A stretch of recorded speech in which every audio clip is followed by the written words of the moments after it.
Hey everyone, this is Abu Snehi और आज हम डिस्कस करेंगे 22 जनवरी के द हिंदू न्यूज़पेपर का एनालिसिस, जिसमें हम देखेंगे कि करंट अफेयर्स को कैसे प्रीलिम्स एंड मेंस के पर्सपेक्टिव से पढ़कर हम हमारी प्रिपरेशन को और भी ज़्यादा इंप्रूव कर सकते हैं। अगर आपको ये वीडियो अच्छा लगे तो प्लीज़ लाइक करना और ऐसे ही रेगुलर वीडियोज़ के लिए विद्यार्थी आईएएस के चैनल को भी सब्सक्राइब करना। और इसकी अगर आपको पीडीएफ चाहिए तो डिस्क्रिप्शन में ना टेलीग्राम का लिंक है, उस ग्रुप में जाके आप इस पर्टिकुलर लेक्चर की पीडीएफ भी एक्सेस कर सकते हैं। स्टार्ट करते हैं पहले न्यूज़ से।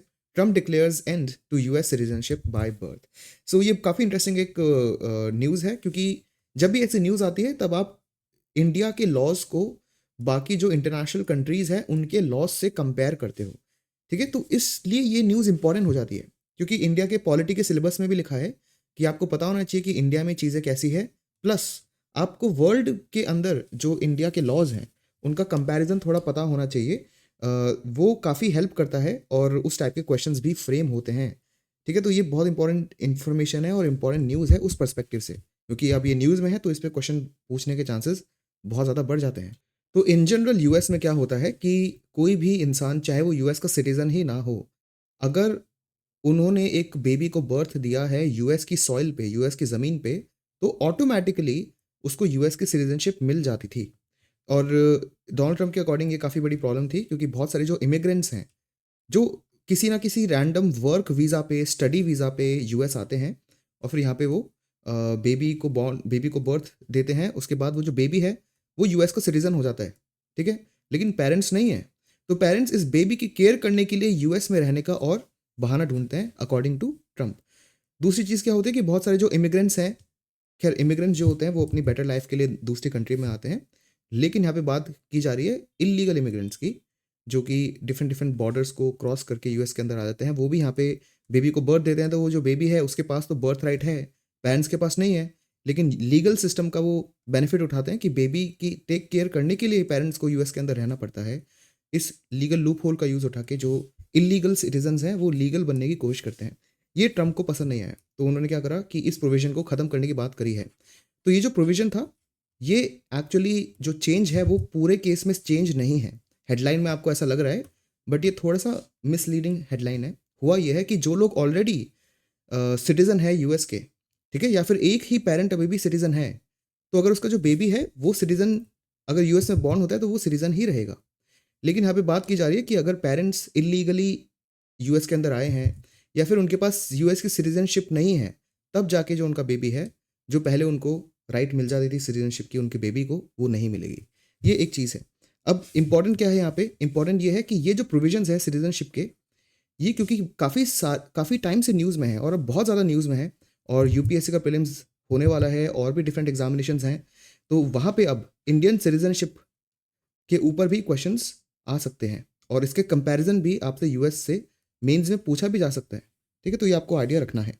तो इंडिया में क्या है, जो कॉन्स्टिट्यूशन ऑफ इंडिया है वो भी इंडियन सिटीजनशिप के बारे में बताता है, और पार्लियामेंट ने एक लॉ पास कर रखा है, वो भी सिटीजनशिप के बारे में बताता है। ठीक है, तो कॉन्स्टिट्यूशन में आर्टिकल 5 से लेके 11 जो आर्टिकल्स हैं वो सिटीजनशिप की ही बात करते हैं और बताते हैं कि कैसे कैसे सिटीजनशिप मिलेगी। यूएस के अंदर यूएस के अंदर यूएस का जो कॉन्स्टिट्यूशन का 14th अमेंडमेंट था, 14th अमेंडमेंट, वो बताता है कि ओवरऑल सिटीजनशिप कैसे मिलती है। ठीक है, तो ये बेसिक 14th अमेंडमेंट आप ना याद रख लेना, क्योंकि रैंडम एग्जामिनेशन में अगर स्टेटमेंट बेस्ड में पूछ लिया तो थोड़ी परेशानी हो सकती है। और याद रख सकते हो मेंस में अगर क्वेश्चन आए India versus US citizenship process, ऐसा आ सकता है, वहाँ पे आप 14th अमेंडमेंट यूएस का मेंशन करोगे तो डेफिनेटली वो आपको एक एडवांटेज मिलेगा। इन आर्टिकल्स के अलावा जो कि इंडिया के कॉन्स्टिट्यूशन में है, जो पार्लियामेंट है उसने सिटीजनशिप एक्ट भी पास करा था 1955 में, जिसके बहुत सारे अमेंडमेंट हो चुके हैं। इस एक्ट के अकॉर्डिंग क्या है कि वो लोग जो कि 1987 से पहले इंडिया में उनका बर्थ हुआ है, वो ऑटोमेटिकली सिटीजनशिप उनको मिल जाती थी। 87 के बाद जितने भी लोगों का बर्थ हुआ है, ठीक है, और 2004 तक, इसके बीच में जो जिसका भी बर्थ हुआ है उसका कम से कम एक पेरेंट इंडियन होना चाहिए। 2004 के बाद से चीज़ें थोड़ी और बदल जाती है। अब ये है कि एक पेरेंट इंडियन होना चाहिए, प्लस जो दूसरा पेरेंट है वो इल्लीगल नहीं होना चाहिए। ये इल्लीगल नहीं होने की बात इसके पहले नहीं थी, जो कि 2004 के अमेंडमेंट में इसको इंट्रोड्यूस करा गया था। तो ये बेसिक चीज़ है जो आपको थोड़ा डिफरेंस पता होना चाहिए। और जो सबसे अगर किसी को नई सिटीजनशिप चाहिए, न्यू सिटीजनशिप चाहिए इंडिया की, तो जो सबसे कॉमन प्रोसेस होता है वो होता है नेचुरलाइजेशन का। नेचुरलाइजेशन में क्या होता है कि आपको इंडिया में कुछ साल रहना पड़ता है, उसके बाद आप एलिजिबल हो जाते हो इंडियन सिटीजनशिप के लिए अप्लाई करने के लिए। इसका मतलब ये नहीं है कि गवर्नमेंट पे कंपल्शन आ गया कि उनको आपको सिटीजनशिप देनी ही पड़ेगी, ऐसा नहीं है। बट आप एलिजिबल हो जाते हो, अब गवर्नमेंट ऑफ इंडिया को लगता है तो वो दे सकते हैं। इसमें क्या है कि इंडिया में 12 साल तक रहना होगा, जिसमें से कि लाइक पिछले 12 साल में 11 साल तक कंटिन्यूस रेजिडेंस होना चाहिए। ठीक है, तो ये एक लिमिट होती है जो कि होती है इंडिया में इस पर्टिकुलर चीज़ को इंक्लूड करने के लिए और नेचुरलाइजेशन से सिटीजनशिप लेने के लिए। सो मतलब डिफरेंट सिटीजनशिप के लॉज हैं। अब जो पूरा डिस्कशन है वो बहुत ही ज़्यादा स्टैटिक टॉपिक पे हो जाएगा। करंट के पर्सपेक्टिव से जितना मैंने आपको बताया है वो आपको याद रखना है। बाकी मैं ये रिकमेंड करूँगा कि आप स्टैटिक टॉपिक भी थोड़ा एक बार पढ़ लो, क्योंकि सिटीजनशिप बहुत टाइम से न्यूज़ में है और डोनाल्ड ट्रंप का ये फर्स्ट डिसीजन है, तो ये इंडिया के एग्जामिनेशन में पूछा जा सकता है। ठीक है, सो यहाँ पे क्या है, बहुत सारे जो इंडियंस हैं वो यूएस के अंदर अभी रह रहे हैं और वो वर्क वीज़ा पे हैं। वर्क वीज़ा एक्चुअली बहुत टाइप का होता है यूएस के अंदर। जो सबसे कॉमन है इंडियंस के लिए वो H1B वीज़ा है। इस वर्क वीज़ा को लेके वो जाते हैं, तो टेक्निकली वो इंडियंस ही हैं सिटीजनशिप उनके पास। अभी उनके पास यूएस की सिटीजनशिप नहीं है, वो वहाँ पे बस काम कर रहे हैं।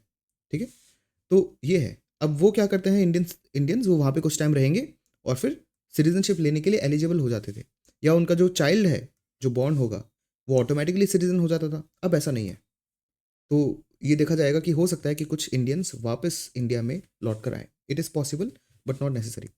दूसरी चीज़, ट्रंप ने ब्रिक्स कंट्रीज़ पर, बाय द वे ब्रिक्स में इंडिया भी आता है, उन पे 100% टैक्स लगाने की बात की है। एक्चुअली क्या है कि ब्रिक्स कंट्रीज़ ये कोशिश कर रही है कि वो डॉलर से मूव अवे करे और ब्रिक्स की खुद की कोई करेंसी बनाए, या फिर ब्रिक्स में जो करेंसीज इन इंडिविजुअल कंट्रीज़ में चलती हैं उनको ही इंटरनेशनल लेवल पे प्रमोट करा जाए। तो ट्रंप को ये बात पसंद नहीं आई, तो वो ब्रिक्स नेशंस पे 100% टैक्स लगाने की एक तरह से धमकी दे रहे हैं। और ब्रिक्स में 10 नेशंस हैं, पहले 5 ही थे, रिसेंटली उसको बढ़ाया गया है। तो बेसिक कुछ चीज़ है जो आपको पता होनी चाहिए। ये जो सेकंड वाली न्यूज़ है ये अभी डेवलपिंग न्यूज़ है, जब इसमें कुछ एक्चुअली काम होगा तब वो आपके लिए इंपॉर्टेंट हो जाएगा, बट आपको पता होना चाहिए कि किन चीज़ों पे काम चल रहा है। चलते हैं नेक्स्ट एडिटोरियल की तरफ। Time to seize the promise of US India nuclear deal. So ये जो पर्टिकुलर राइटर हैं ये बता रहे हैं कि इंडिया और यूएस की जो न्यूक्लियर डील हुई थी वो कैसे हुई, उसके बाद ये बताते हैं कि उस पर अभी क्या काम हुआ है। ये दो क्वेश्चन है जो काफ़ी इंपॉर्टेंट है आपके लिए समझना भी।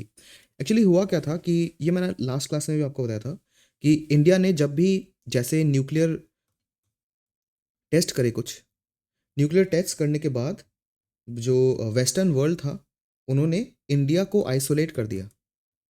जब इंडिया ने न्यूक्लियर टेस्ट करा तो बहुत सारे कनेडियन फ्रेंच कंपनीज जो कि इंडियन न्यूक्लियर रिएक्टर्स के साथ काम कर रही थी, वो उन्होंने वो उस पर्टिकुलर जॉइंट वेंचर को ख़त्म कर दिया था, क्योंकि उनको ये पसंद नहीं आया कि कोई डेवलपिंग कंट्री न्यूक्लियर केपेबल बन रही है।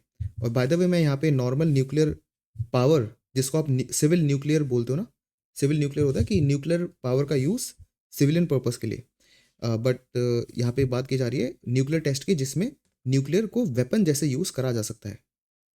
ठीक है, तो सिविल न्यूक्लियर न्यूक्लियर को सिविल पर्पस के लिए यूज़ करना तो काफ़ी ऑब्वियस था, लेकिन एक डेवलपिंग कंट्री के पास न्यूक्लियर वेपन होल्ड करने की पावर आई, ये डेवलप्ड कंट्रीज़ को पसंद नहीं आया जिनके पास खुद के पास न्यूक्लियर डिफेंस पर्पस के लिए पावर का यूज़ किया जा रहा था ऑलरेडी।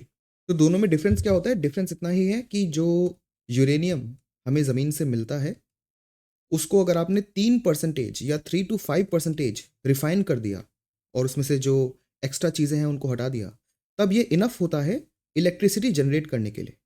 ठीक है, जिसको आप सिविल यूज़ बोलते हो।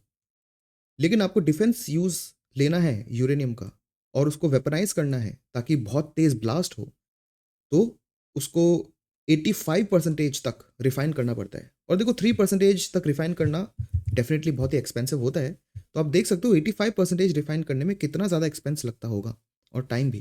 ठीक है, सो इंडिया ने जो इंडिया जो इन जनरल सिविल पर्पस के लिए न्यूक्लियर टेक्नोलॉजी को यूज़ करा था तो उसमें कोई प्रॉब्लम नहीं थी, लेकिन जब हमने वेपन ग्रेड पर पहुंचने की कोशिश करी तब डेवलप कंट्रीज़ ने हमें आइसोलेट कर दिया था।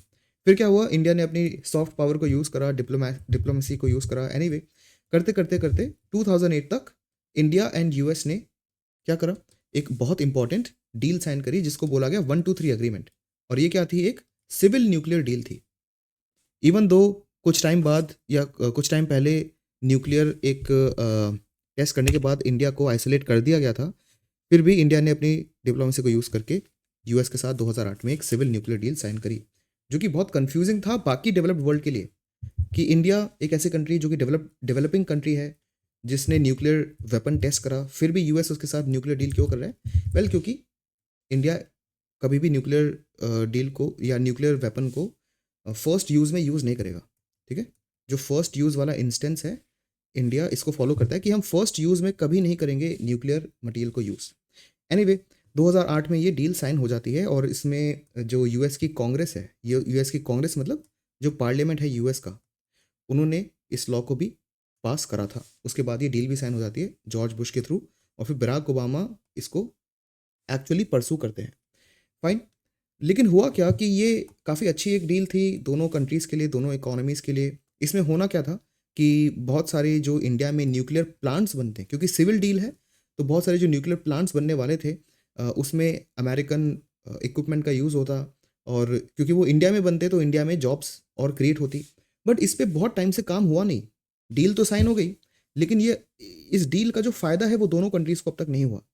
और उसका ऐसा क्यों नहीं हुआ वो भी इस आर्टिकल में लिखा है। जब बराक ओबामा अपने लास्ट ईयर में थे 2016 में, तब उन्होंने अनाउंस करा था कि इंडिया में 6 न्यू न्यूक्लियर पावर प्लांट्स इस डील के अंदर बनाए जाएंगे। बट अभी भी ऐसा कुछ नहीं हुआ। ऐसा क्यों नहीं हुआ? क्योंकि 2010 में ही इंडिया ने एक सिविल लाइबिलिटी एक्ट पास किया था। एक्चुअली हुआ क्या था कि जब इंडिया ने यूएस के साथ ये डील साइन की थी, तब इंडिया के अंदर बहुत बड़ा ऐसा ग्रुप था जो नहीं चाहता था कि इंडिया में न्यूक्लियर एनर्जी आए। वेल, उनका इंटेंशन ख़राब नहीं थी। वो ये था कि इंडिया में अगर न्यूक्लियर एनर्जी बहुत तेज़ी से बढ़ेगी तो जो all over the world nuclear energy के नेगेटिव साइड इफ़ेक्ट्स हैं, जैसे रैंडम ब्लास्ट हो जाना, रेडिएशन होना, और यूजुअली जो पुअर लोग हैं, ट्राइबल्स हैं, उनकी ज़मीन से उनको डिस्प्लेस करा के न्यूक्लियर प्लांट्स वहाँ पे लगाए जाते थे। तो अगर वो चाहते थे कि भाई इंडिया में न्यूक्लियर एनर्जी या न्यूक्लियर प्लांट्स और ना बने, तो ऐसा नहीं था कि उनकी इंटेंशन ख़राब थी। हाँ, डिसएग्री कर सकते हो, बट उन्होंने क्या करा कि वो नहीं चाहते थे ये डील हो, लेकिन ये डील हो गई। तो उनकी बात रखी गई पार्लियामेंट में, तो पार्लियामेंट को लगा चलो ठीक है, हमने ये डील तो साइन कर ली, लेकिन न्यूक्लियर कोई एक्सीडेंट होता है तो उसमें रिस्पॉन्सिबिलिटी या किसी ना किसी को रिस्पॉन्सिबल बनाना पड़ेगा। इसलिए ये एक्ट भी पास कर दिया गया। मतलब दोनों काम हो गए। जो चाहते थे कि न्यूक्लियर रिएक्टर फ्यूचर में इंडिया में बढ़े, उनके लिए डील साइन हो गई। जो चाहते थे ऐसा ना हो, उनके लिए एक सेफ गार्ड वाला एक्ट साइन कर लिया 2010 में। ठीक है, तो 2010 में जब ये एक्ट आता है, तो ऑथर के अकॉर्डिंग इस एक्ट के कारण इंडिया में जो यूएस और इंडिया की सिविल न्यूक्लियर डील थी उस पर काम नहीं हो पाया। बट इसी पर्टिकुलर आर्टिकल में जो ऑथर है वो अपने ही पॉइंट को फिर से चैलेंज करते हैं। कैसे? देखो क्या होता है कि इस एक्ट के आने बाद हुआ क्या है कि India international civil nuclear liability के जो नॉर्मल लॉज हैं या नॉर्मल जिस तरह से उसको देखा जाता है उससे थोड़ा दूर चले आता है। ऐसा क्यों? ग्लोबली क्या होता है, दो टाइप के लोग होते हैं। एक तो वो जो कि न्यूक्लियर रिएक्टर को बना रहा है, ठीक है, जिसने न्यूक्लियर रिएक्टर को बनाया है, someone who made the reactor, या फिर जिसने न्यूक्लियर रिएक्टर के कंपोनेंट्स और पार्ट्स प्रोवाइड करे हैं। ठीक है, एक टाइप के तो ये लोग हो गए। दूसरे लोग होते हैं वो जो कि न्यूक्लियर रिएक्टर को ऑपरेट कर रहे हैं। अब ऑपरेट कौन करता है न्यूक्लियर रिएक्टर को? कोई भी कर सकता है। यूजुअली तो गवर्नमेंट करती है या गवर्नमेंट की एजेंसीज करती है, लेकिन बहुत बड़ी बड़ी प्राइवेट कंपनीज भी एग्जिस्ट करती है जो कि न्यूक्लियर रिएक्टर को ऑपरेट करती है। ठीक है, तो ग्लोबली क्या होता है, अगर कोई न्यूक्लियर फैसिलिटी में ब्लास्ट वगैरह होता है तो जो ऑपरेटर है ना, वो जिम्मेदारी उठाता है जो न्यूक्लियर रिएक्टर को ऑपरेट कर रहा है। लेकिन इंडिया में क्या है, इंडिया में गवर्नमेंट ही ऑपरेट करती है यूजुअली, और अगर सिविल न्यूक्लियर डील के अंदर कोई यूएस की कंपनी भी ऑपरेट करती, ठीक है, न्यूक्लियर रिएक्टर्स को, तब भी वो गवर्नमेंट के साथ एक पब्लिक प्राइवेट पार्टनरशिप में करती। इसमें प्रॉब्लम क्या होती है कि अगर कोई ब्लास्ट हुआ तो आप ऑपरेटर को जाके बोलते हो कि भाई आपने गलत किया और आपने ढंग से ऑपरेशन नहीं करे इसलिए ब्लास्ट हो गया, तो उसमें आप किसी पे उंगली नहीं उठा पाते क्योंकि गवर्नमेंट ही तो है जो ऑपरेट कर रही है, और गवर्नमेंट ही खुद के अगेंस्ट केस करेगी। द थिंग इज कि यहाँ पे जो एक्चुअल किसी पार्ट में फ्लॉ है उसको आप कैप्चर नहीं कर पाते। तो इंडिया ने इस लॉ के अंदर ग्लोबल अप्रोच को फॉलो नहीं करा। इंडिया ने बोला कि अगर कोई बहुत बड़ा न्यूक्लियर ब्लास्ट होता है तब ऑपरेटर तो नहीं, हम मेन कल्प्रिट मानेंगे उस इंसान को जिसने ये पार्ट्स सप्लाई करे हैं। तो जो लायबिलिटी है, ठीक है, जो लायबिलिटी है न्यूक्लियर डैमेजेस की या न्यूक्लियर ब्लास्ट की, तो वो किसको जाएगी? वो जाएगी उस इंसान ने या उन कंपनीज को जिन्होंने ये पार्ट्स प्रोवाइड करे हैं या जिन्होंने न्यूक्लियर रिएक्टर बनाया है। वो इस लायबिलिटी से बच नहीं सकते। ग्लोबली ऐसा नहीं होता। अब देखो, अब आपको चीज़ें समझ में आ रही है, क्योंकि यूजुअली ऑपरेट कौन कर रहा है न्यूक्लियर पावर प्लांट को? गवर्नमेंट। और बनाता कौन है इसके पार्ट्स? मोस्टली पार्ट्स बनाए जा रहे हैं किसके द्वारा? प्राइवेट के द्वारा। अब गवर्नमेंट के पास इतना पैसा नहीं होता, प्राइवेट लोगों के पास बहुत पैसा होता है। तो ग्लोबल लॉ में जो प्राइवेट लोग हैं उन्होंने अपनी ऑब्वियसली मनी को, इन्फ्लुएंस को यूज करके लॉ भी किया कि अगर कोई भी डैमेज होता है न्यूक्लियर पावर प्लांट में या कोई भी न्यूक्लियर पावर प्लांट फट जाता है तो हम पे कुछ ना आए। तो ग्लोबल लॉ ने प्राइवेट प्लेयर्स की, प्राइवेट कंपनीज की सुनी, उनकी जो लॉबिंग ही वो सक्सेसफुल हुई प्राइवेट लोगों की, और ग्लोबल लॉ या नॉर्मल प्रैक्टिस बन गई कि जो पार्ट्स बना रहा है उस पर कुछ नहीं होगा, उसकी कोई लाइबिलिटी नहीं है। जो ऑपरेट कर रहा है उसकी लाइबिलिटी है। तो इसमें प्राइवेट का फायदा हो गया। और क्योंकि ऑपरेट गवर्नमेंट ही कर रही है तो गवर्नमेंट खुद के अगेंस्ट भी केस कर लेगी। तो जो एक्चुअली इंसान है जिसका नुकसान हुआ है, बहुत सारे लोगों की डेथ हो गई, आसपास रेडिएशन फैल गया। आप खुद सोचो ना, आसपास रेडिएशन फैल गया तो नुकसान लोगों का हो रहा है। अब ये लोग कौन है? जिन्होंने टैक्स दिया है गवर्नमेंट को। और हम किसको गुनहगार मान रहे हैं? गवर्नमेंट को। तो गवर्नमेंट खुद के अगेंस्ट केस करेगी और इन लोगों को क्या करेगी? इन लोगों को कॉम्पनसेशन देगी। अब गवर्नमेंट के पास, खुद के पास पैसे कहाँ से आएंगे? वो और टैक्स कलेक्ट करेगी। मतलब अगर कोई भी ब्लास्ट हो रहा है, कोई भी ब्लास्ट हुआ, न्यूक्लियर ब्लास्ट, उससे बहुत लोगों को प्रॉब्लम हुई, इन लोगों ने गवर्नमेंट को टैक्स दिया। अब गवर्नमेंट इसी टैक्स को यूज करके इन लोगों को कॉम्पनसेट करेगी। तो मतलब कंट्री का तो ओवरऑल नेट नुकसान हो गया ना। फाइन, क्योंकि आप लाइबिलिटी किस पे डाल रहे हो? इसलिए इंडिया ने जो ग्लोबल प्रेशर था कि भाई प्राइवेट जो ऑर्गेनाइजेशन है जो एक्चुअली पार्ट्स बनाती है उन पे कुछ नहीं आएगा, उसको इंडिया ने खत्म करा इस लॉ को लाके कि जो प्राइवेट इंडिविजुअल्स हैं, क्योंकि यूजुअली वही, हमेशा नहीं, यूजुअली वही पार्ट्स भी बनाते हैं, उनके ऊपर भी लाइबिलिटी आनी चाहिए। क्योंकि अगर प्राइवेट इंडिविजुअल्स पे लाइबिलिटी आ गई तो उनको पैसा देना पड़ेगा, उनको कॉम्पनसेशन देना पड़ेगा उन लोगों को जिनको नुकसान हुआ है। तब यहाँ पे कंट्री का लॉस नहीं हो रहा, क्योंकि अगर कंट्री का लॉस हो रहा है तो सिटीजन्स का ही लॉस हो रहा है एक तरह से। तो ये डिफरेंस आपको थोड़ा पता होना चाहिए कि इंडिया ने ग्लोबल से क्यों हटे, हमने ग्लोबल जो नॉर्म है उसको फॉलो क्यों नहीं करा, और हम ये एक्ट क्यों लाए 2 साल बाद ही जब हमने सिविल न्यूक्लियर डील पास करी। ये डिफरेंस आपको थोड़ा पता होना चाहिए। अब आगे जो मैं बताने वाला हूँ वो इससे बहुत मिलता जुलता है और आपको चीज़ें ऑटोमेटिकली और ज़्यादा समझ में आ जाएगी। ठीक है, बहुत इंटरेस्टिंग टॉपिक है। तो हुआ क्या, यूएस की जो बड़ी बड़ी न्यूक्लियर कंपनीज थी उनको ये पसंद नहीं आया। उनको ये पसंद नहीं आया कि इंडिया ने ऐसा एक्ट वो ले आए, क्योंकि यूएस की कंपनीज क्या कर रही थी, इंडिया में के ऑपरेट तो करती लेकिन वो गवर्नमेंट के साथ पब्लिक प्राइवेट पार्टनरशिप में करती। तो कोई न्यूक्लियर एक्सीडेंट होता तो पब्लिक मतलब गवर्नमेंट एंड जो प्राइवेट कंपनी है दोनों शेयर कर लेते बर्डन।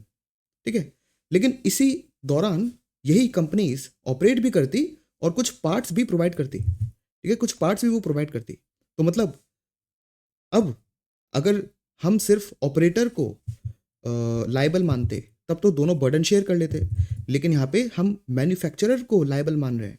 तो यहाँ पे सिर्फ और सिर्फ प्राइवेट कंपनी ही क्या है, बर्डन फेस करेगी। इसलिए बहुत सारी जो यूएस की कंपनीज हैं उन्होंने सिविल न्यूक्लियर डील फाइल होने के बाद भी इस डील का फ़ायदा नहीं उठाया। लेकिन इस डील का फ़ायदा किसने उठाया? रशिया ने। क्यों? क्योंकि रशिया भी थोड़ा इंडिया जैसे ऑपरेट करता है। रशिया के अंदर भी जो बड़े बड़े न्यूक्लियर पावर प्लांट्स हैं या उनकी न्यूक्लियर मैन्युफैक्चरिंग फर्म्स हैं, ज़्यादातर वो गवर्नमेंट कंट्रोल ही है, ज़्यादातर गवर्नमेंट कंट्रोल है। ठीक है, और ऑब्वियसली उनको एक सोवरेन इम्यूनिटी मिली है। उसके अलावा अगर कोई भी एक्सीडेंट होता है तो गवर्नमेंट ऑफ रशिया के पास डेफिनेटली इतना सम होगा कि वो उसको मैनेज कर पाए। और ऑब्वियसली जियो पॉलिटिकल लेवल पे रशिया और डिफरेंट तरीके से भी इंडियंस को कॉम्पनसेट कर सकता है अगर ऐसा कोई न्यूक्लियर एक्सीडेंट हो जाए उन न्यूक्लियर प्लांट्स में जो कि रशिया के पार्ट्स के द्वारा मैन्युफैक्चर हुए। ठीक है, तो रशिया ने इसका फ़ायदा उठाया। बहुत सारी जो बड़ी बड़ी रशियन कंपनीज थी जो कि गवर्नमेंट ओन्ड है, मतलब रशिया की गवर्नमेंट उसको ओन करती है, तो उनको लगा कि हमें तो कोई प्रॉब्लम नहीं है इसमें आने में, हम लाइबिलिटी लेने के लिए रेडी हैं क्योंकि रशियन गवर्नमेंट उनको सपोर्ट कर लेगी। सिंपल। तो मतलब जो बड़ी बड़ी कंपनीज थी रशिया की, उनको रशियन गवर्नमेंट का सपोर्ट था, इसलिए अगर उनके पार्ट्स से बने न्यूक्लियर रिएक्टर में ब्लास्ट भी हो जाता तो भी ये जो प्राइवेट कंपनी है रशियन गवर्नमेंट का सपोर्ट लेके लोगों को कॉम्पनसेट कर देती। फाइन, तो इसलिए आज की डेट में आपको यूएस के द्वारा बनाए गए प्लांट्स नहीं मिलेंगे, लेकिन रशिया के द्वारा प्लांट्स मिलेंगे। जैसे कलपक्कम जो प्लांट बन रहा है तमिलनाडु में, उसमें एक प्लांट नहीं है, मल्टीपल है। उसमें रशिया का इंटीग्रेशन है। तो ये आपको डिफरेंस देखने को मिलता है कि हमने डील तो यूएस के साथ साइन करी, लेकिन जो न्यूक्लियर रिएक्टर्स है वो हम रशिया के साथ बना रहे हैं। ऐसा क्यों? ये आपको समझ में आया। रशिया को भी डेफिनेटली काफ़ी अच्छी जियोपॉलिटिकल एक अपॉर्चुनिटी लगी इंडिया के साथ अच्छे रिलेशंस बनाए रखने के लिए, इवन दो यूएस इंडिया के साथ क्लोज होना चाहता था। तो ये बेसिक चीज़ अब आपको समझ में आ गई है, और ये बहुत ही इंपॉर्टेंट इसलिए आर्टिकल था, काफ़ी इंपॉर्टेंट है। न्यूक्लियर डील फ्यूचर में बहुत ज़्यादा न्यूज़ में रहेगी ही, तो आपको ये कॉन्सेप्ट समझना है। अगर आपको थोड़ी भी प्रॉब्लम आई है तो प्लीज़ इसको पॉज करके फिर से समझो, एक बार रिवाइंड करके। आई गारंटी आपको चीज़ें समझ में आ जाएगी। चलते हैं नेक्स्ट एडिटोरियल की तरफ। Trump 2.0 disruptor of the global legal order. So ये मैंने आपको पहले बताया था कि अभी इस महीने तो एटलीस्ट जो न्यू ग्लोबल ऑर्डर है ट्रम्प के आने के बाद, उस पर ही बहुत ज़्यादा डिस्कशन होगा और हर दिन बहुत सारे एडिटोरियल्स आएंगे, और यही हो रहा है। तो देखते हैं इसमें कौन सी ऐसी नई नई चीज़ें हैं जो शायद हमने पहले डिस्कस नहीं करी है, और जो पहले भी करी है तो वो थोड़ा सा रिवाइज भी कर लेंगे। सो एक्चुअली क्या है, ट्रम्प की अभी जो करंट पॉलिसी होने वाली है वो बहुत ज़्यादा प्रोटेक्शनिस्ट है। प्रोटेक्शनिज्म में क्या होता है? प्रोटेक्शनिज्म में ये होता है कि जो कंट्री है वो ग्लोबल लॉज और जो ग्लोबल रिस्पॉन्सिबिलिटीज़ उसको मिली है उसको फॉलो नहीं करना चाहती, वो खुद को ही सबके आगे रखना चाहती है। ठीक है, वही है अमेरिका फर्स्ट की स्ट्रैटेजी डोनाल्ड ट्रम्प की। अब सुनने में तो ये काफ़ी ऑब्वियस लगता है कि हर कंट्री को खुद के बारे में ही सोचना चाहिए, फाइन। तो इंडिया जो है, हमारे पास जितना भी प्लास्टिक है, हमें इंडियन ओशन के बीच में या फिर पैसिफिक ओशन के बीच में जाके सारा अपना जो प्लास्टिक है ना वो डंप कर देना चाहिए। क्यों? क्योंकि हमें तो वही करना चाहिए ना जो हमारे इंटरेस्ट में। ऐसा ही होना चाहिए। इंडिया का जितना भी न्यूक्लियर वेस्ट है, हम क्यों नहीं अटलांटिक ओशन में जाके सारा का सारा न्यूक्लियर वेस्ट डंप कर दें, क्योंकि हमारे लिए तो बेस्ट है। हमें इंडिया में स्टोर भी नहीं करना पड़ेगा और रेडिएशन का खतरा भी खत्म। तो ये बहुत ही रेग्रेसिव सोच है कि सिर्फ हमें खुद के लिए देखना चाहिए, हमें दोनों के लिए देखना चाहिए, और खुद की कंट्री के लिए भी और जो हमारे ग्लोबल गोल्स हैं उसके लिए। और इंडिया सोचता भी है, क्योंकि इंडिया ने जैसे डिक्लेयर करा है कि हम 2070 तक कार्बन न्यूट्रल बनना चाहेंगे, और हम रिन्यूएबल एनर्जी का हमारा प्रोपोर्शन बढ़ा रहे हैं। तो ये हम इसलिए कर रहे हैं क्योंकि हमारे खुद के भी हमें भी फ़ायदा होगा और ओवरऑल वर्ल्ड को भी फ़ायदा होगा। लेकिन जो प्रोटेक्शनिस्ट पॉलिसी है आज की डेट में, वो रेलेवेंट हो गई है बट होनी नहीं चाहिए थी। और इससे क्या है, जो ग्लोबल लॉज है उसको बहुत खतरा है। ठीक है, जैसे ट्रेड लॉस, डब्ल्यूटीओ, यूएस ने बहुत बढ़ चढ़ के डब्ल्यूटीओ को प्रमोट करा। डब्ल्यूटीओ में क्या था? World trade organisation.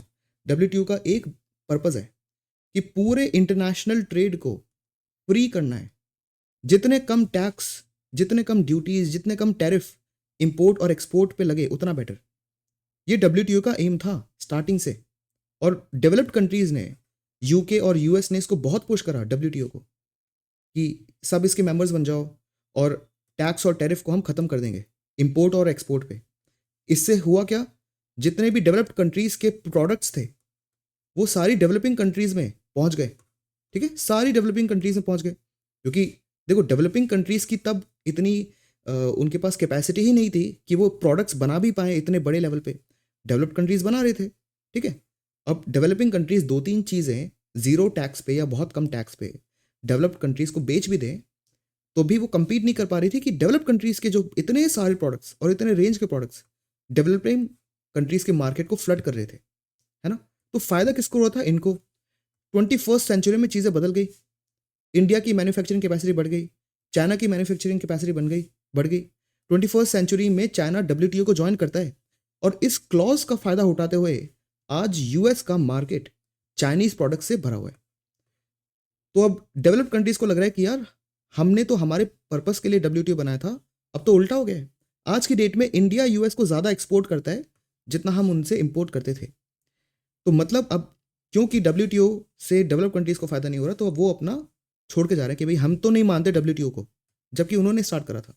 ठीक है, तो ये जो प्रोटेक्शनिस्ट स्ट्रैटेजी है ये कन्वीनियंस के लिए यूज हो रही है, लेकिन जो ग्लोबल ऑर्डर बनाया था वो तो बन गया ना। अब उससे भी बच के भाग रहे हैं जब रिस्पॉन्सिबिलिटी लेने की बात आ रही है डेवलप्ड कंट्रीज की। यूएस उसका सबसे बड़ा एग्जाम्पल है। क्लाइमेट चेंज, ग्लोबल वार्मिंग, आज तक के सबसे बड़े हिस्टोरिकल एमिटर में यूएस आता है। आज ट्रंप ने बोल दिया कि मैं तो पेरिस डील को मानता ही नहीं, मैं क्लाइमेट चेंज में बिलीव नहीं करता। तो आज क्लाइमेट चेंज कॉज करके वो रिस्पॉन्सिबिलिटी नहीं लेना चाहते, और इंडिया को, बाकी डेवलपिंग कंट्रीज को इससे बहुत बड़ी प्रॉब्लम होगी। इसलिए इंडिया इतने सालों से पुश कर रहा है कि हमें यूनाइटेड नेशन सिक्योरिटी काउंसिल में एक वीटो पावर के साथ परमानेंट सीट चाहिए, क्योंकि कौन सोचेगा ग्लोबल साउथ की, कौन कौन डेवलपिंग वर्ल्ड की बात आगे रख पा रहा है अभी? कोई नहीं। एक भी इकलौता इंसान नहीं है या कंट्री नहीं है जो कि डेवलपिंग कंट्रीज की ग्लोबल लेवल पे बात रख पा रहा हो। ठीक है, तो ये आपको समझ में आ रहा है कि प्रॉब्लम थी। हमें लग रहा था ये थोड़े पॉजिटिव डायरेक्शन में जा रहे हैं, जहाँ पे डेवलप कंट्रीज धीरे धीरे रिस्पॉन्सिबिलिटी लेना चालू कर रहे थे। बट जब अभी जो ट्रेंड चालू हुआ है यूएस से कि जितने भी मल्टीलेटरल डायलॉग्स हैं वहाँ से भाग जाओ, डब्ल्यूटीओ को मत मानो, डब्ल्यूएचओ वर्ल्ड हेल्थ ऑर्गेनाइजेशन से यूएस ने अपनी जो रिस्पॉन्सिबिलिटी वो छीन ली। यूनेस्को को वो पिछली बार छोड़ ही चुके थे। सो अब डेवलपमेंट मतलब डेवलप वर्ल्ड ने पूरे वर्ल्ड को स्कैवेंज करा और उसकी रिस्पॉन्सिबिलिटी लेने के लिए रेडी नहीं है। तो ये प्रॉब्लम नहीं है किसी को कि भाई यूएस ही कर रहा है, प्रॉब्लम ये है कि यूएस ने चालू करा है और धीरे धीरे करते बाकी जो डेवलप वर्ल्ड है कन्वीनियंस के लिए इस पर्टिकुलर प्रोसेस पे जाता रहेगा। और इससे जो इंटरनेशनल लॉज है अब उनकी वैल्यू क्या है? क्या वैल्यू है आप खुद देखो। डब्ल्यूटीओ की जो एपलेट बॉडी है उसको पूरा ब्लॉक कर रखा है यूएस ने। मतलब डब्ल्यूटीओ की जो एपलेट बॉडी है उसमें जज अपॉइंट करने ही नहीं दे रहा यूएस, क्योंकि जज अपॉइंट होगा तो जज बोलेगा ना कि भाई ये यूएस गलत कर रहा है। यूएस डब्ल्यूटीओ का एम ही ये है कि पूरे वर्ल्ड में international trade free and fair हो। अब यूएस रैंडमली ब्रिक्स कंट्रीज पे 100% टैक्स लगा रहा है, ये तो डब्ल्यूटीओ के अकॉर्डिंग इलीगल है। लेकिन ये बोलेगा कौन कि इलीगल है? Appellate body. अब एपलेट बॉडी बोल ही नहीं पाएगी अगर इसके अंदर कोई जज ही नहीं होगा, और यूएस ब्लॉक कर रहा है डब्ल्यूटीओ में जज का अपॉइंटमेंट। तो बहुत ही तरीके से चीज़ों को ब्लॉक करा जा रहा है। एनीवे, फिर यूएस ने ईरान और रशिया के साथ एक डील साइन करी थी, न्यूक्लियर अग्रीमेंट साइन किया था, जहाँ पे ये अलाउ कर दिया था कि जो ईरान है वो अपने लिए सिविल न्यूक्लियर पावर का यूज़ कर सकता है। ट्रंप ने इसको भी ख़त्म कर दिया कि नहीं ये अग्रीमेंट गलत है। अब वो खैर उनका इंडिविजुअल पॉलिटिक्स है, उसमें ग्लोबल इम्पैक्ट इतना नहीं है। क्लाइमेट चेंज डेफिनेटली बहुत ही ग्लोबल इम्पैक्ट है। फिर ट्रांस पैसिफिक पार्टनरशिप यहाँ पे चालू हुई थी 2016 के अंदर, बट अगले ही साल यूएस ने अपने आप को एग्जिट कर लिया था जब ट्रंप यहाँ पे पावर में आए थे। ट्रांस पैसिफिक पार्टनरशिप के बारे में थोड़ी चीज़ आपको पता होनी चाहिए क्योंकि वो दोबारा न्यूज़ में आ रहा है। 11 नेशंस इसमें अभी हैं, 12 थे पहले, और देखो जो पैसिफिक ओशन है उसके अराउंड जो कंट्रीज थी वहीं इसकी मेंबर होनी थी। अब यूएस को लगा कि यहाँ पे इसके हम मेंबर बनते हैं तो ये जितनी भी कंट्रीज हैं आसपास, ये इनके प्रोडक्ट्स यूएस में पहुँच जाएंगे, लेकिन यूएस के प्रोडक्ट्स यहाँ पे नहीं पहुँच पा रहे, तो जो ये ट्रेड डेफिसिट हो जाएगी उससे यूएस को काफ़ी नुकसान होगा। ये तो खैर अंडरस्टैंडेबल है, इंडिविजुअल ट्रेड डील्स में पार्ट लेना वो यूएस का खैर खुद का ही प्रेरोगेटिव है, उसमें कोई कुछ नहीं बोल सकता। उसके अलावा नाफ्ता भी था जिससे यूएस ने अपने आप को एग्जिट करा था पिछले 2020 में। नाफ्ता क्या था? North American free trade agreement था ये। फ्री ट्रेड एग्रीमेंट का मतलब ये होता है कि फ्री एग्जैक्टली नहीं होता, इसका मतलब ये होता है कि जितना भी कम मिनिमम टैक्स और टैरिफ आप लगाओ इम्पोर्ट और एक्सपोर्ट पे उतना ठीक रहता है। तो इन 3 कंट्रीज़ ने डिसाइड करा था नाफ्ता में, जिसमें कनाडा, यूएस एंड मैक्सिको था, एंड इससे भी 2020 में ट्रंप ने एग्जिट कर लिया था। तो ये क्या है, प्रोटेक्शनिस्ट टैरिफ को यहाँ पे प्रमोट करा जा रहा है। अभी डब्ल्यूएचओ से क्या करा है ट्रंप, यूएस अपने आप को विड्रॉ कर रहा है। एक्चुअली क्या है, डब्ल्यूएचओ ने कोविड-19 को अच्छे से हैंडल नहीं करा था, तो ये तो जेन्युइन क्रिटिसिज्म है डब्ल्यूएचओ का। बहुत सारी वार्निंग्स आ रही थी, डब्ल्यूएचओ ने उसको इग्नोर करा था। कुछ करप्शन चार्जेस भी लगे थे, वो प्रूव नहीं हुए बट चार्जेस लगे थे डब्ल्यूएचओ के अगेंस्ट। फाइन, लेकिन डब्ल्यूएचओ इस चीज़ में फेल था कोविड-19 में, सबको पता है, बट डब्ल्यूएचओ बहुत सारे डिफरेंट प्रोग्राम रन कर रहा है ऑल ओवर द वर्ल्ड। और आप ये देखो, बेल्जियम अफ्रीका में जाता है और डिजीजेस फैला देता है। यूएस, जब पहले यूएस नहीं था तो बहुत सारे यूरोपियंस अमेरिका में जाते हैं, स्मॉल पॉक्स फैला देते हैं, और वहाँ पे जो इंडिजिनस पॉपुलेशन है, मेजॉरिटी मोर देन 50% लोग स्मॉल पॉक्स से उनकी डेथ हो जाती है। वर्ल्ड वॉर वन के कारण इंडिया में स्पेनिश फ्लू फैलता है जिसमें बहुत सारे लोगों की डेथ हो जाती है। तो मतलब developed countries all over the world disease फैलाती है एंड बोलती है कि, और जब डब्ल्यूएचओ की का मौका आता है कि वो डेवलपिंग कंट्रीज को डिजीज फ्री बनाए, तब डेवलप्ड कंट्रीज बोलती है ठीक है अब हम इनको पैसे नहीं दे रहे। So it is very confusing and it is very, ये प्रोटेक्शनिस्ट पॉलिसी का ये काफ़ी बड़ा नुकसान होता है बाय द वे। ठीक है, मतलब कोई रिस्पॉन्सिबिलिटी नहीं ले रहा है यहाँ पे हिस्टोरिकल रॉन्ग्स की। नेक्स्ट, तो यहाँ पे एक सोवरेनिस्ट व्यू है। अब देखो ये भी है, sovereignist view is a good thing, क्योंकि आप यही एक्सपेक्ट करोगे ना कि इंडिया भी अपने लिए जो बेस्ट है वो करे, लेकिन जो हमारा ग्लोबल एम है हम उससे पीछे तो नहीं हटते आज तक। ठीक है, हमारे लिए बेस्ट क्या रहेगा कि सिर्फ हम अपने आप को आगे रखें, लेकिन फिर भी हम अफ्रीकन यूनियन को साथ में लेके चलते हैं। उनको G20 मेंबरशिप ऑफर करी है, उन्होंने एक्सेप्ट भी कर ली। हमने एक G4 ग्रुप बना रखा है।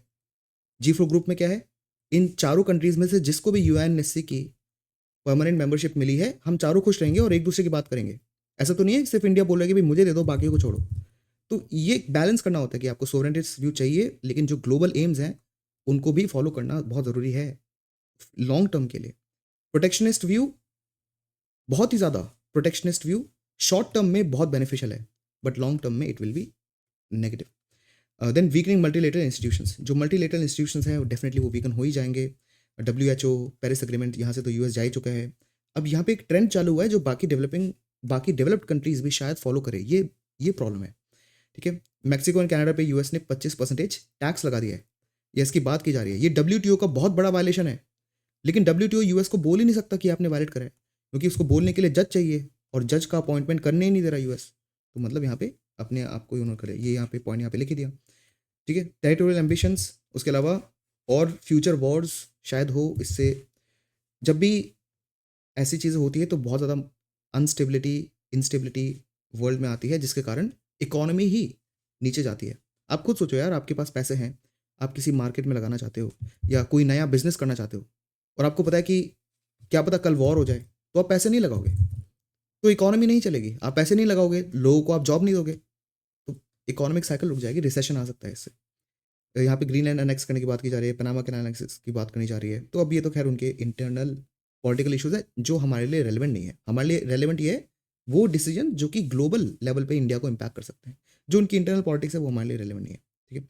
जो आर्टिकल 2 है, सब क्लॉज 7 यूएन चार्टर का, वो यही बताता है कि इस टाइप के रैंडम अनेक्सेशन रैंडम टेरिटरीज के अलाउड नहीं है। चलते हैं नेक्स्ट एडिटोरियल की तरफ। What is the status of smart city mission. So India ने आज से 10 साल पहले स्मार्ट सिटी मिशन को लॉन्च करा था जून 2015 में। Well technically not 10 years, but well आप मान सकते हो 2025 से 2015। सो इसको एक डेकेड हो चुका है। तो स्मार्ट सिटीज़ मिशन का ओवरऑल प्लानिंग क्या थी और उसका अभी सिनेरियो क्या है। देखो, 100 स्मार्ट सिटीज़ को लॉन्च करने की बात थी। स्मार्ट सिटीज़ का मतलब क्या है, व्हाट इज़ स्मार्ट। स्मार्ट का मतलब ये है कि जब आप रेड लाइट पे जा रहे हो और आपकी गाड़ी खड़ी है, तो रेड लाइट को पता है कि आसपास क्रॉसिंग पे और कोई गाड़ी नहीं है, तो वो अपनी रेड लाइट को 60 सेकंड की जगह आपको शायद 20 सेकंड ही दिखाए। फाइन, एक ये हो गया। आप किसी हॉस्पिटल में जा रहे हो, आपने अपना डेटा दिया या आपने बताया कि आप कौन हो, ये वो है, तो डिजिटल हेल्थ रिकॉर्ड को यूज़ करके ऑटोमेटिकली डॉक्टर को पता है कि आपकी मेडिकल हिस्ट्री क्या है, और वो भी काफ़ी सेफ मैनर में, ताकि डॉक्टर आपकी मेडिकल हिस्ट्री चुरा ना पाए, ठीक है। सेफ मैनर में ये चीज़ें हो रही है। सो यहाँ पे हो क्या रहा है, यहाँ पे सारी चीज़ें आपस में कम्युनिकेट कर रही है, और वो भी थिंग्स आपस में कम्युनिकेट कर रही है। मतलब अगर आपने अपने फ्रेंड को मैसेज करा, तो दो ह्यूमंस इंटरनेट की मदद से कम्युनिकेट कर रहे हैं। लेकिन अगर दो कंप्यूटर्स या दो इलेक्ट्रिकल इक्विपमेंट आपस में कम्युनिकेट कर रही है इंटरनेट से, या दो थिंग्स इंस्टेड ऑफ ह्यूमंस, दो थिंग्स आपस में कम्युनिकेट कर रही है, तो उसको आप इंटरनेट ऑफ थिंग्स बोलते हो। सिंपल। रात हो रही है तो जो LED लाइट्स हैं वो ऑटोमेटिकली जल जाएंगी, क्योंकि उनके अंदर सेंसर्स हैं। पावर ग्रिड, ये जो लाइट्स हैं ये एक पावर ग्रिड से कनेक्टेड है। पावर ग्रिड, मान लेते हैं कोई फंक्शन चल रहा है या कोई इंडियन फेस्टिवल आने वाला है, तो पावर ग्रिड पे लोड पड़ रहा है, तो किसी ह्यूमन ने नहीं बोला, इस लाइट को ऑलरेडी पता है कि भाई पावर ग्रिड पे लोड पड़ रहा है। तो इसमें जो सोलर पैनल था जिसके कारण इसकी बैटरी में एनर्जी स्टोर हो रही थी और वो यूज़ नहीं हुई, इस लाइट ने ऑटोमेटिकली डिटेक्ट करा कि पावर ग्रिड पे प्रेशर बन रहा है, अपने आप को पावर ग्रिड से कुछ घंटों के लिए अलग कर लिया, और इस बैटरी को यूज़ करने वो अपने आप लग गई। तो यहाँ पे जो थिंग्स हैं वो इंटरनेट के थ्रू कम्युनिकेट करके अपने आप ही चीज़ें कर रही हैं, अपने आप एक्शन ले रही है, ठीक है। और इस पूरे प्रोसेस में ग्रीन एनर्जी, रिन्यूएबल एनर्जी का यूज़ हो रहा है। ये है स्मार्ट सिटी मिशन। फाइन। और ऑब्वियसली स्मार्ट सिटी के अंदर जो सब टॉपिक्स हैं जो कि काफ़ी ऑब्वियस हैं कि ग्रीन रखना है, क्लीन रखना है सिटीज़ को, वो तो सारे हैं। तो ये स्मार्ट सिटी मिशन का विजन था, जो कि काफ़ी अच्छा है, काफ़ी प्रोग्रेसिव था, और इंडिया में 100 सिटीज़ को स्मार्ट सिटी बनाना बहुत ज़रूरी था। बट द प्रॉब्लम इज़ कि ज़्यादातर सिटीज़ स्मार्ट सिटी का जो विजन था वहाँ तक नहीं पहुँची है। तो ये ऑथर का पर्सपेक्टिव है इस पर्टिकुलर आर्टिकल में, ठीक है। तो यहाँ पे ये भी बोल रहे हैं कि ये जो स्मार्ट सिटी मिशन जो हिस्टोरिकली डेवलप्ड कंट्रीज़ में लॉन्च होते थे, तो वहाँ पे उन कंट्रीज़ में लॉन्च होते थे जहाँ पे बेसिक यूटिलिटीज़ ऑलरेडी है। बेसिक यूटिलिटीज़ का ऑलरेडी होना मतलब जो पब्लिक बसेज हैं वो अपने आप टाइम पे चल रही हैं, इलेक्ट्रिक व्हीकल्स का चार्जिंग इंफ्रास्ट्रक्चर है ऑलरेडी, सोलर पैनल यूज़ करना है तो उसी कंट्री के अंदर मैन्युफैक्चर भी हो रहे हैं वो। ऐसा नहीं है कि उस कंट्री ने अगर सोलर पैनल बनाने चालू करे, यूज़ करने चालू करे, तो बहुत ज़्यादा इंपोर्ट करना पड़ रहा है। द थिंग इज़ कि जिस कंट्री के अंदर बेसिक यूटिलिटीज़ हैं, वहाँ पे आप ये एक्स्ट्रा चीज़ें इंक्लूड करोगे। इंडिया में स्मार्ट सिटी मिशन इतना सक्सेसफुल नहीं हुआ क्योंकि हिस्टोरिकली हमारी कंट्री के अंदर जो बेसिक सर्विसेज थी वो आउट ऑफ रीच थी। लोगों के घर में पानी नहीं है, नल नहीं है, नल भी है तो क्लीन पानी नहीं आ रहा, आ भी रहा है तो टाइमली नहीं आ रहा। ठीक है, तो ये प्रॉब्लम हिस्टोरिकली रही है और ये किसी एक पार्ट ऑफ इंडिया की नहीं, पूरे इंडिया की डिफरेंट डिफरेंट जगह, डिफरेंट डिफरेंट रीजंस की वजह से ऐसा रहा है। इसलिए एक्सपेक्ट करना कि हमारी कंट्री के अंदर आईओटी आ जाएगा तुरंत, जबकि लोगों के पास जो सड़कें हैं वो बहुत ख़राब है। सो ये थोड़ा out of like over ambitious और थोड़ा इम्प्रैक्टिकल था। ठीक है, लेकिन ये विजन अच्छा है, स्मार्ट सिटीज़ का मिशन अच्छा है, ऑब्वियसली ऐसा तो होना ही चाहिए। बट जो बेसिक यूटिलिटीज़ हैं, बेसिक सर्विसेज हैं, उनको प्लान करके फिर आईओटी लाते तो पॉसिबली चीज़ें और ज़्यादा फास्ट और प्रोग्रेसिवली हो जाती। इंडिया में ना पॉलिसी चैलेंजेस है। जब आप एडमिनिस्ट्रेटिव रिफॉर्म कमीशन की रिपोर्ट्स पढ़ते हो तो उसमें ना यही चीज़ लिखी है कि इंडिया बहुत ज़्यादा ओवर एम्बिशियस टारगेट रखता है हमेशा, और वो अच्छी भी बात है। देखो, आज सारे लोगों को एक बेटर लाइफ चाहिए बहुत जल्दी, ठीक है, और ये बहुत ही बेसिक चीज़ है। सो हमारे जो पॉलिसी मेकर्स हैं वो भी ओवर एम्बिशियस टारगेट्स रखते हैं। बट द थिंग इज़ कि सिस्टम इस तरह से डिज़ाइंड है अनफॉर्चुनेटली ग्राउंड लेवल से ऊपर तक कि चीज़ों को चेंज करने में टाइम लगता ही है और हम उन टारगेट्स तक अनफॉर्चुनेटली नहीं पहुंच पाते। तो ये 100 स्मार्ट सिटीज़ आज पहुंची नहीं है, हो सकता है 10 साल बाद वहाँ पे पहुंच जाए, लेकिन जो हमारा टारगेट था डेफिनेटली वो मिस हो चुका है। ये है। टू कॉम्पोनेंट्स इसके क्या थे? एक तो पैन सिटी प्रपोजल, कि मतलब कुछ ऐसी चीज़ें जो पूरी की पूरी सिटीज़ में दिखेगी आपको, जैसे IT enable service, mobility. Mobility मतलब ऑब्वियसली जो बसेस हैं, मेट्रो है, इलेक्ट्रिक व्हीकल्स हैं, वेस्ट मैनेजमेंट, वो ये सारी चीज़ें पूरी सिटी में आपको दिखेगी। पैन सिटी मतलब पूरी सिटी में। दूसरा एरिया बेस्ड डेवलपमेंट, मतलब जो सिटी है उसके इस एरिया में कुछ लोग रह रहे हैं तो उनके लिए अलग प्लान, इस एरिया में इंडस्ट्रीज़ हैं उनके अलग प्लान, इस एरिया में सर्विस सेक्टर की बहुत सारी शॉप्स हैं उस एरिया के लिए अलग प्लान। ठीक है, तो पैन सिटी प्रोग्राम और एरिया बेस्ड डेवलपमेंट, ये दो इसके प्रोजेक्ट्स थे, ठीक है, जो स्पेसिफिक जोन को टारगेट करती। ये यहाँ पे है। Additionally governance of these projects bypassed the local governments relying instead on SPVs. तो इसमें और क्या देखा गया स्मार्ट सिटी मिशन में कि जो उसकी पार्शियल सक्सेस है वो पार्शियल ही क्यों रही, क्योंकि जो लोकल बॉडीज़ थी, जैसे अर्बन लोकल बॉडीज़ हो गई, म्यूनिसिपैलिटी, म्यूनिसिपल कमीशन एक्सेट्रा, उनको थोड़ा इग्नोर करा गया, उनको बाईपास करा गया और रैंडम स्पेशल पर्पस व्हीकल्स बना दी गए। स्पेशल पर्पस व्हीकल कुछ नहीं होता, बस एक कंपनी है जो कि अलग से बना दी गई किसी काम करने के लिए, उसका नाम एसपीवी बोल देते हैं उसको। ठीक है, इसका नाम पढ़ोगे तो कुछ और लग रहा है, बट इसका मतलब ये है कि आपको कोई काम करना है, आप गवर्नमेंट को मान लेते स्मार्ट सिटी बनानी है, और इसमें बहुत सारी चीज़ें हैं जो मैंने आपको बताई, ये सारी चीज़ें होनी चाहिए।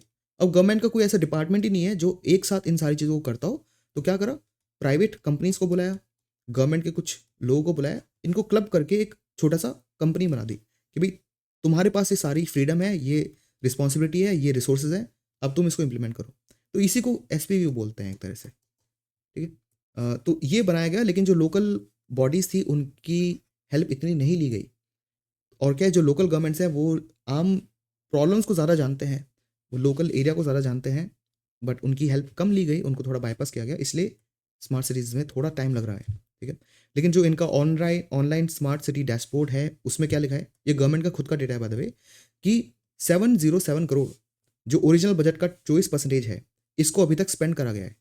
ठीक है, और 650 करोड़ वो हैं जो कि उन प्रोजेक्ट्स पे अभी लग रहे हैं जो अभी ऑनगोइंग है, मतलब 10 साल हो चुके हैं। उसका पहली बात तो सिर्फ 24% पैसा अभी तक स्पेंड हुआ है। जितना पैसा अभी स्पेंड हो रहा है उसका भी आप ये मान लो मोर देन अराउंड 90% जो पैसा है वो उन प्रोजेक्ट्स में लगा हुआ है जो भी पूरे ही नहीं हुए। और ये गवर्नमेंट का खुद का डेटा है, राइट, ये ऑथर का ओपिनियन भी नहीं है, ये गवर्नमेंट के खुद के ऑनलाइन डैशबोर्ड पे लिखा है ये चीज़ें। तो मतलब जो चीज़ें हैं वो काफ़ी स्लो चल रही है। बट द थिंग इज कि इंडिया में स्लो ही चलेंगी क्योंकि हमें पहले बेसिक यूटिलिटीज़ लानी है, उसके बाद आप स्मार्ट बनाओगे। तुरंत स्मार्ट बनाने में आपको ये भी क्या करना पड़ेगा, स्क्वीज इन करना पड़ेगा, तो डेफिनेटली टाइम तो लगेगा ही। और ये काफ़ी ऑब्वियस है कि हाँ, टाइम तो लगेगा ही स्मार्ट सिटीज़ के बनने में। बट होपफुली चीज़ें फ्यूचर में और ज़्यादा स्मूदन हो जाए एंड जो स्मार्ट सिटी का एक्चुअल विजन है वो हो, क्योंकि जो एक्चुअल विजन है वो डेफिनेटली काफ़ी अच्छा है। जिस तरह से मैंने आपको पैन करा है कि स्मार्ट सिटीज़ कैसे दिखनी चाहिए, अगर वैसे हो तो डेफिनेटली बहुत अच्छी बात है। नेक्स्ट न्यूज़, कॉम्पिटेंट टू जज Indus water treaty disputes says World Bank neutral expert. So हो क्या रहा है, एक बार समझते हैं कि इंडस वाटर ट्रीटी क्या है। देखो, जो इंडस रिवर है वो चाइना से निकल के इंडिया में आती है और पाकिस्तान में चली आती है। इस रिवर के अलावा इसकी 5 और ट्रिब्यूटरी है, जैसे रावी, ब्यास, सतलुज, झेलम, चेनाब, ठीक है। ये भी इसमें आके मिलती है। फाइन, तो ये टोटल 6 रिवर्स हो गई। इंडस खुद में एक रिवर और उसके जो 5 ट्रिब्यूटरीज हैं मेन, और भी ट्रिब्यूटरीज हैं इसके, बाय द वे, बट ये मेन है। तो टोटल 5+1 कितनी रिवर्स हो गई? 6 रिवर्स हो गई, ठीक है। तो इसमें से जो मेन रिवर है वो चाइना से स्टार्ट होकर इंडिया से जाके पाकिस्तान में चले आती है, और बाकी जो ट्रिब्यूटरीज हैं उसमें से ज़्यादातर इंडिया में चालू होती हैं, इंडस से जुड़ती हैं और पाकिस्तान में चली आती है। फाइन, तो यहाँ पे डेफिनेटली क्वेश्चन आया कि ये जो पानी है इसका यूज़ कौन करेगा, क्योंकि अगर इंडिया ने इन सारे, ये जितनी भी रिवर्स इंडिया से जा रही है ना, मान लेते हैं इंडिया ने इन सब पे बड़े बड़े डैम लगा दिए, बहुत बड़े डैम बना दिए, बहुत ही ज़्यादा बड़े डैम, तो ये सारा पानी जो है डैम के अराउंड स्टोर हो गया, तो पाकिस्तान में तो बिल्कुल भी पानी नहीं जा पाएगा, ठीक है। अब ऑब्वियसली इंडिया ऐसा नहीं करता, इंडिया यही चाहता है कि हमें एटलीस्ट उतना पानी मिले जितना हम यूज़ कर पाए, बाकी पानी आगे जाए तो that is a different thing. तो ये थोड़ा सा एक लीगल प्रॉब्लम हो सकती थी, तो इंडिया और पाकिस्तान ने एक इंडस वाटर ट्रीटी साइन करी। ये साइन हुई 1960 में, ठीक है। और इसको ब्रोकर किसने करा? वर्ल्ड बैंक ने। इसमें क्या था, जितने भी ये 6 रिवर्स हैं उसका पानी कैसे डिवाइड हुआ इसकी बात की गई। इसमें 3 रिवर्स को, इंडस, चेनाब, झेलम, इसको पाकिस्तान को सौंपा गया। वेल, सौंपा नहीं गया, ये था कि इसका जो पानी है मेजॉरिटी उसको कैसे यूज़ करना है ये पाकिस्तान डिसाइड करेगा, ठीक है। और ऑब्वियसली जो नॉन कंजप्टिव एग्रीकल्चर डोमेस्टिक यूज़ है वो तो इंडिया करेगा ही, उसके अलावा पानी कैसे यूज़ करना है, नए डैम जो बड़े वाले हैं एटलीस्ट वो कब कहाँ कैसे बनाने, वो उनका डिसीजन है। बाकी जो ईस्टर्न रिवर्स हैं, रावी, ब्यास, सतलुज, ये इंडिया को एलोकेट करी गई। अब क्या है, जो इंडस रिवर है उसके अंदर बहुत ज़्यादा पानी का वॉल्यूम है, और चेनाब और झेलम में भी, रावी, ब्यास, सतलुज में भी अच्छा पानी है, बट इन तीनों रिवर्स में जो पानी का वॉल्यूम है बहुत ज़्यादा है। तो अगर आप कंपेयर करो ऑन पेपर, तो 80% जो पानी का शेयर है वो पाकिस्तान के पास है और 20% इंडिया के पास, ठीक है। ये कुछ चीज़ें हैं जो आपको पता होनी चाहिए। अब क्या है, इंडिया ये कोशिश कर रहा है कि हम, बहुत टाइम हो गया इंडस वाटर ट्रीटी को साइन करे हुए, है ना, 1960s में हुई थी। दोनों कंट्रीज की पॉपुलेशन भी डिफरेंट डिफरेंट रेट से बदली, और दोनों कंट्रीज में जो एग्रीकल्चर है उसकी मॉडर्नाइजेशन का रेट भी डिफरेंट है। दोनों कंट्रीज में इकोनॉमिक पोटेंशियल जिस तेज़ी से बढ़ी वो भी काफ़ी डिफरेंट है। तो अब इंडिया को जो ये 1960s में जो सिनेरियो था वो अब नहीं रहा, ठीक है। इंडिया काफ़ी मॉडर्नाइज हो चुका है, हमारा एग्रीकल्चर करने का तरीका बदल चुका है, काफ़ी इरिगेशन हम कर रहे हैं अब। सो द थिंग इज़ कि जो ये पुरानी ट्रीटी थी जब शायद हमें पानी की इतनी नीड ना हो, वो बदल चुकी है अब। तो नाउ हम क्या कोशिश कर रहे हैं कि हम दोबारा रीनेगोशिएट करें, जो काफ़ी वेल ऑब्वियस भी है, क्योंकि 1960 से 60 से ज़्यादा साल हो चुके हैं, 65 ईयर्स हो गए, तो हम चाहते हैं इसको दोबारा रीनेगोशिएट करा जाए, ठीक है। और वर्ल्ड बैंक ने क्या करा था, एक न्यूट्रल एक्सपर्ट अपॉइंट करा था, काफ़ी ऑब्वियस है, क्योंकि वर्ल्ड बैंक ने ही ये डील कराई थी, तो उन्होंने एक न्यूट्रल एक्सपर्ट भी रखा था यहाँ पे। तो इंडिया कोशिश कर रहा है कि न्यूट्रल एक्सपर्ट को एंगेज करे या फिर किसी और को एंगेज करके इसको करे, और इसकी लेवल पे इंडिया ने 4 बार पाकिस्तान को लिखा भी कि कोई ना कोई बात करनी ज़रूरी है, बट कोई रिस्पॉन्स नहीं आ रहा वहाँ से, ठीक है। तो इंडिया डेफिनेटली वर्ल्ड बैंक पहुंचा कि यहाँ पे आपको कुछ करना चाहिए। By the way, resolution mechanism laid out जो है वर्ल्ड बैंक के अंदर, इंडिया ने उसको इंटरप्रेट करा है कि अगर dispute must first attempt to be resolve by a permanent Indus commission, ठीक है। देखो क्या है, इंडिया ये चाहता है कि वर्ल्ड बैंक डायरेक्टली इंटरफेयर अभी ना करे, इंडिया और पाकिस्तान इसको अपने आप रिजॉल्व करें, ठीक है। तो पाकिस्तान को हमने डायरेक्टली पहले कॉन्टैक्ट करा इसीलिए, बट वहाँ से कोई रिस्पॉन्स नहीं आ रहा। अब हम चाहते हैं कि एक इंडस कमीशन बना दिया जाए। कमीशन क्या होगा, डेफिनेटली एक ऐसी बॉडी होगी जो परमानेंट बॉडी होगी, और उसी में सारे काम होंगे, उसी में डिस्कशन होंगे। अगर परमानेंट इंडस कमीशन भी फेल हो जाता है, तब वर्ल्ड बैंक का जो न्यूट्रल एक्सपर्ट है वो इंटरफेयर करेगा। वर्ल्ड बैंक बोल रहा है कि नहीं, न्यूट्रल एक्सपर्ट जो हमने अपॉइंट करा है ना उसी से बात करो आप। इंडिया बोल रहा है कि नहीं, हमें एक्सटर्नल इंटरफेरेंस नहीं चाहिए जब तक हम खुद के वेज एक्सप्लोर नहीं कर लेते, ठीक है। तो इंडिया ये चाहता है कि पहले हम परमानेंट इंडस कमीशन बनाएं, और बाय द वे थोड़ा सा लॉन्ग टर्म सोल्यूशन भी होगा, क्योंकि न्यूट्रल एक्सपर्ट जो है वो तो वर्ल्ड बैंक का है, तो इंडिया का कोई रिप्रेजेंटेटिव है ही नहीं ना यहाँ पे। परमानेंट इंडियन इंडस कमीशन में पाकिस्तान का रिप्रेजेंटेटिव होगा और इंडिया का भी होगा, और ये परमानेंट रहेगा, तो डेफिनेटली यहाँ पे रेगुलरली आप बात कर सकते हो। वर्ल्ड बैंक जैसी थर्ड पार्टी को इंक्लूड करने की जरूरत नहीं पड़ेगी वहाँ पे। तो ये एक बेसिक चीज़ है जो आपको पता होना चाहिए। ये न्यूज़ का जो सिनेरियो है ये अभी कंप्लीट नहीं हुआ है, इवॉल्विंग सिचुएशन है तो इस सिचुएशन पे क्वेश्चन नहीं बनेंगे, लेकिन क्योंकि ये न्यूज़ आई है तो ये जो छोटी छोटी चीज़ें हैं ना, इन पे क्वेश्चन बन सकते हैं, या आपको टर्म्स पूछे जा सकते हैं, स्पेशली प्रीलिम्स में। तो आई होप कि आपको इससे थोड़ा बेनिफिट हुआ हो। मिलते हैं नेक्स्ट सेशन में, and have a very good day.